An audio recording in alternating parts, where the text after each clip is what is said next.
Hello. We're going to continue talking about domains and facets of personality, and especially the five-factor model of personality that has been popularized. As I mentioned in the last segment, the five-factor model contains neuroticism, extroversion, openness to new experience, agreeableness, and conscientiousness. With these domains, each of these factors represents an aspect of personality that we all fall on, either high, moderate, low. We all fall somewhere in this spectrum, and it is those with extreme scores on these personality measures, either extremely high or extremely low, that may be considered potentially personality disordered or having difficulties that lead to the kind of difficulties in function that define what we know as a mental disorder. So we'll talk about these in order. Neuroticism refers to anxiousness, anger, hostility, depressiveness, self-conscientiousness, impulsiveness, and vulnerability. People that score very high on neuroticism are described as being extremely nervous, hypersensitive, easily angered, continually depressed, very easily embarrassed. They may be extremely impulsive and easily overwhelmed by stress. Now, on the flip side, those that score very low on neuroticism may be described as lacking appropriate anxieties. Some anxiety is necessary, or else we would all just not look both ways between crossing the street, not worry about any oncoming danger. They may also be unable to express anger, unable to appreciate loss, indifferent to the opinions of others, restrained or restricted, dull, or oblivious to danger. So you could see that extremes on either end could be descriptive of some of the classifications later known as personality disorders. So the second domain, extroversion, is described as warmth, gregariousness, assertiveness, activity, excitement-seeking, and positive emotions. Individuals that score very high on extroversion may be inappropriately affectionate. They may be unable to tolerate being alone. They may be domineering and pushy. They may be driven, frantic, and distractible, reckless, careless, giddy, or lose control of their emotions. And on the flip side, individuals scoring very low on extroversion may be unable to develop intimate relationships at all. They may be socially isolated, resigned and ineffective, sedentary, passive, dull or monotonous, solemn, and unable to enjoy things. Now, all of us fall somewhere on the dimension of extroversion or introversion, and it's completely normal if somebody is either more extroverted or more introverted. There's nothing wrong with being introverted or extroverted. Again, we're talking about extremes of these normal personality traits.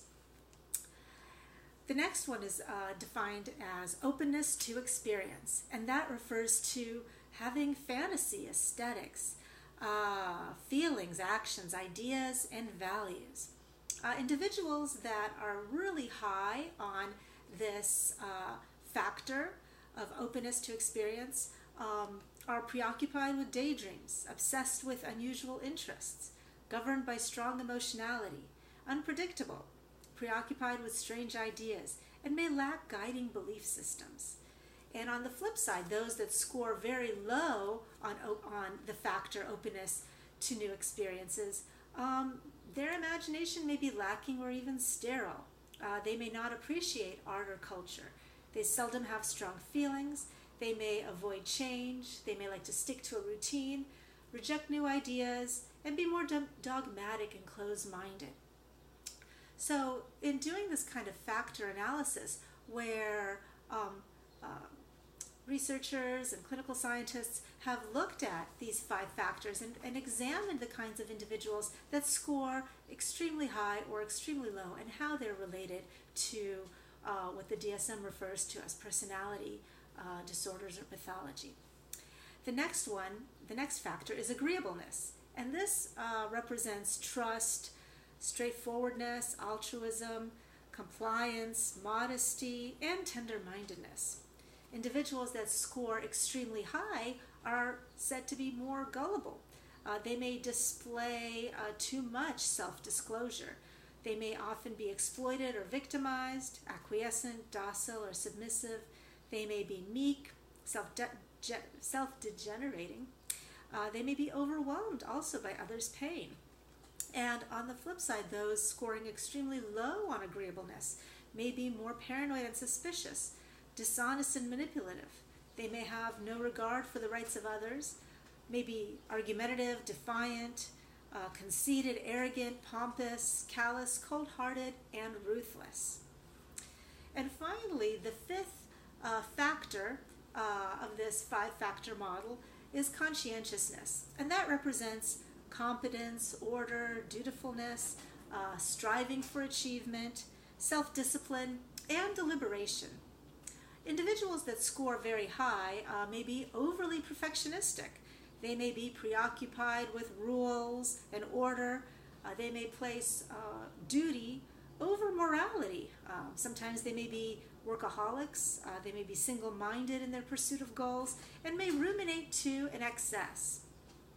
And on the flip side, those that are very low on conscientiousness may be described as lax, incapable, or their work may be disorganized.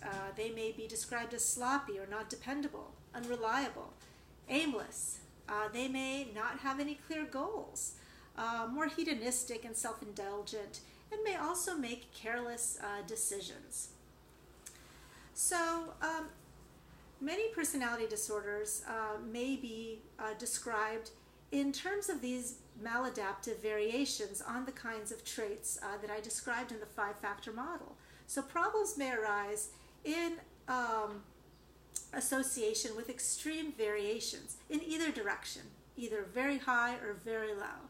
And again, it's normal for everybody to be somewhere along the spectrum of these five factors of personality. But we're talking about extreme variations.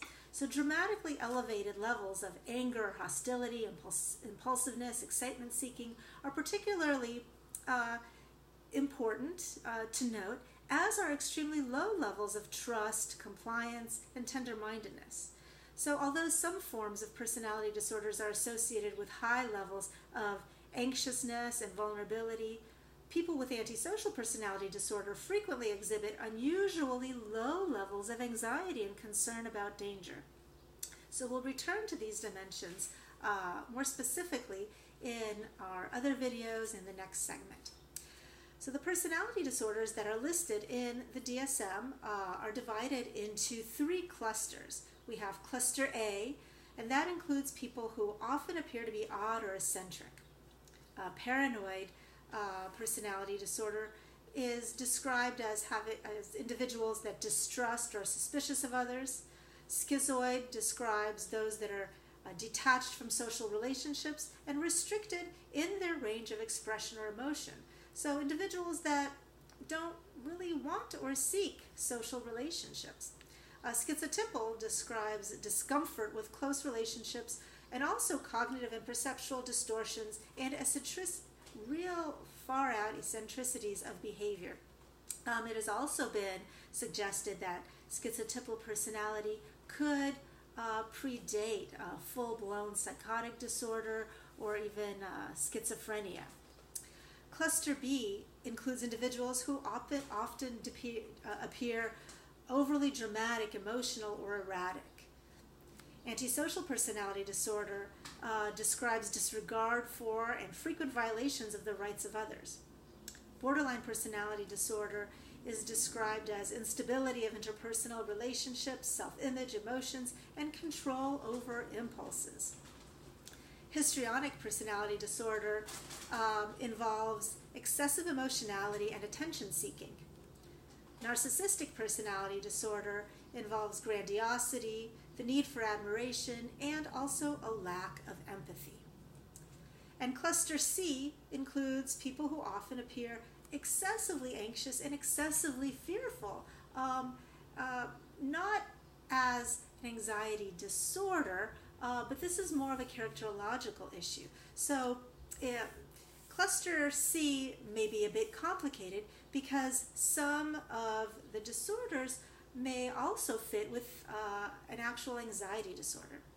So avoidant personality disorder, that describes social inhibition, feelings of inadequacy, and hypersensitivity to negative evaluation.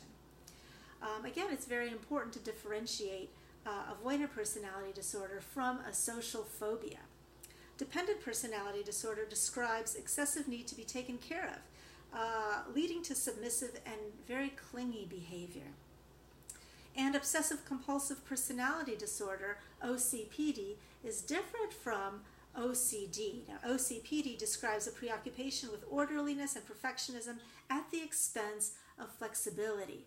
Again, these describe characterological traits rather than simply the behaviors with certain consequences and durations as the anxiety disorders describe. Now, there are also different theories of character development and character diagnosis. As you've read in some of the readings, psychoanalytic character diagnosis and psychoanalytic theory approaches personality in several ways, primarily in two different ways, and each derived from early individual development. So it takes a very developmental approach.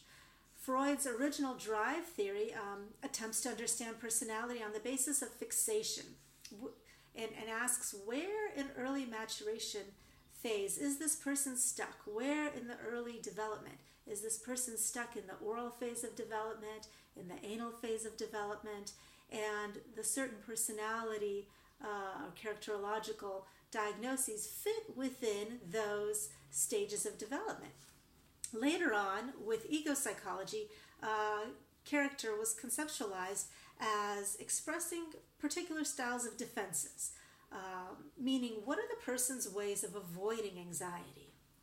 Also, other influences on psychoanalytic character diagnosis involve relational models in psychoanalysis, such as object relations theory, interpersonal psychology, self-psychology, and these tell us about character organization. Also, Jung's theory of archetypes have influenced character diagnosis.